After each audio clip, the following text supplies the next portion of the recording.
Assalamualaikum teman-teman. Bismillahirrahmanirrahim. Mari kita lanjutkan. Kali ini kita akan belajar dari Marcus Aurelius, seorang kaisar Romawi yang juga seorang filosof Stoik. Hidup ini memang medan perang, teman-teman. Perang di mana? Perang melawan dirimu sendiri sebenarnya, melawan hidupmu sendiri. Dan jangan mengandalkan reputasi, jangan mengandalkan status, jangan mengandalkan nama baik, karena semuanya akan terlupakan. Maka nggak usah terlalu banyak membuang energi untuk hal-hal yang nggak penting. Ayo, mikir hidup kita sendiri dulu.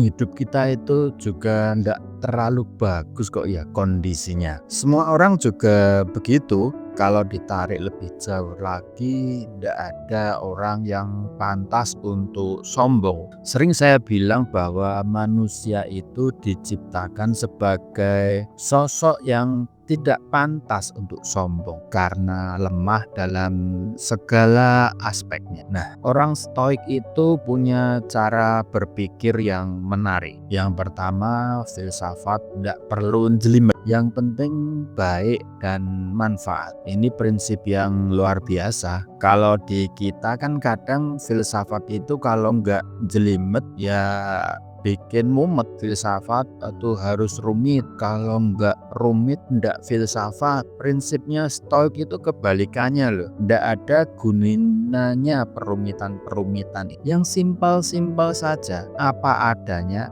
tapi baik dan bermanfaat. Yang kedua, Stoikisme ini menekankan dimensi internal manusia. Orang Stoik meyakini bahwa bahagia atau tidak bahagia itu tergantung dirimu yang ada di dalam, bukan tergantung yang di luar diri. Kalau kebahagiaanmu kamu cantolkan pada yang di luar dirimu, percayalah kamu tidak akan ketemu yang namanya bahagia. Mungkin kamu juga akan bilang, saya bahagia Pak kalau besok saya punya uang banyak. Ya kamu nggak akan ketemu karena begitu kamu nggak dapat uang banyak, kamu akan berusaha mendapat uang lebih banyak lah. Kalau saya punya istri cantik, mungkin kamu ya nggak ketemu bahagia karena yang lebih cantik dari istrimu besok pasti masih banyak. Waktu kamu menikah ya pasti cantik, tapi lama-lama ya tua dan jelek, dan yang lebih cantik pasti banyak. Maka katanya Stoik yang penting dimensi di dalammu. Meskipun nggak terlalu cakep, nggak terlalu kaya, asal kamu puas, rela, ridho, bahasa agamanya sudah cukup bahagia. Sekarang kita lihat rumus hidup menurut Marcus Aurelius. Yang pertama, carilah apa tugasmu. Katanya Marcus, segala sesuatu apakah itu kuda atau anggur diciptakan untuk tugas tertentu, untuk peran tertentu, maka carilah tugasmu sebagai manusia. Seringkali saya singgung sebuah ayat Allah yang ngomong loh ya ini. Apa kami ciptakan engkau itu hanya untuk iseng? Pasti ada tujuannya kan. Kejar itu. Enaknya karena sayangnya Allah sama kita kan, kita sama Allah langsung ditunjukkan. Ini loh tugasmu. Jadi ya kayak misalnya aku ciptakan manusia di bumi jadi khalifah. Ini langsung ngasih petunjuk loh tugasnya sama kamu. Saya sering bilang nggak usah cerewet tanya, Pak.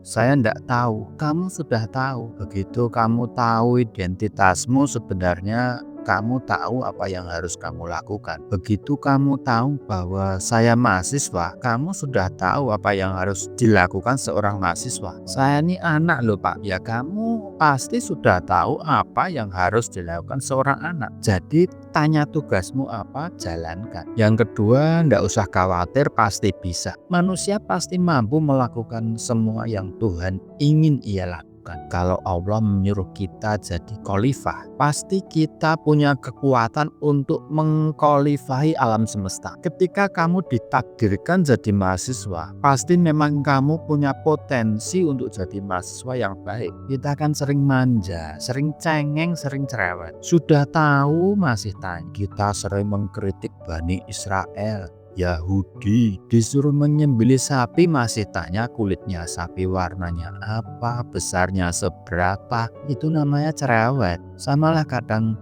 banyak mahasiswa disuruh bikin makalah, masih tanya berapa halaman Pak, kemudian referensi ini atau itu boleh nggak Pak. Kamu repot sendiri nanti, salahnya sendiri cerewet. Sekarang soal kebahagiaan. Kebahagiaan hidupmu tergantung kualitas dari pikiranmu. Hari ini, detik ini, kamu bisa langsung bahagia meskipun sedang sumpah. Urusan apa wes, tinggal kamu detailkan urusanmu apa. Uang habis, makalah belum selesai, dosen ngamuk, bapak kos minta naik harga misalnya. Itu detik ini juga bisa selesai itu semua. Tinggal kamu geser caramu berpikir. Ya gampang lah rumusnya. Duit habis gampang, teman masih banyak tuh. Hutang dikit ya bolehlah. Nanti semester depan ya bisa diangsur. Makalah kok belum selesai, ya diselesaikan. Masih ada Google,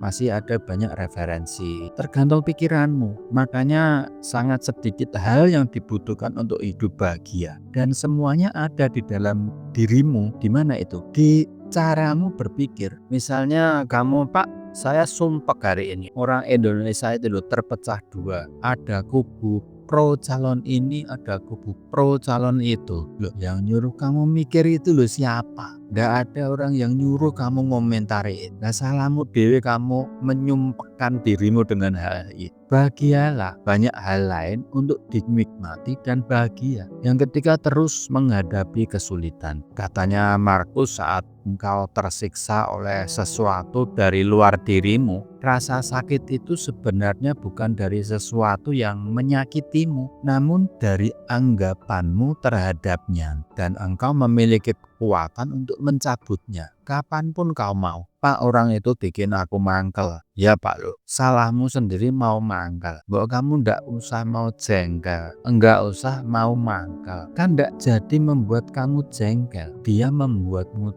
jengkel karena kamu mau jengkel. Nggak ada orang yang bisa menyakitimu, nggak ada orang yang bisa mencurangimu, nggak ada orang yang bisa menaklukkanmu kalau kamu sendiri nggak mau. Sakit atau tidak itu sebenarnya kuncinya ya kamu. Baik teman-teman, mari kita fokus pada diri kita sendiri. Jangan terlalu sibuk sama dunia orang. Hidup ini terlalu pendek untuk dihabiskan untuk memikirkan hal-hal yang nggak penting. Jalani tugasmu, temukan kebahagiaanmu dari dalam, dan ingat bahwa kamu punya kekuatan untuk menentukan bagaimana merespons segala sesuatu. Terima kasih sudah menyimak, semoga bermanfaat.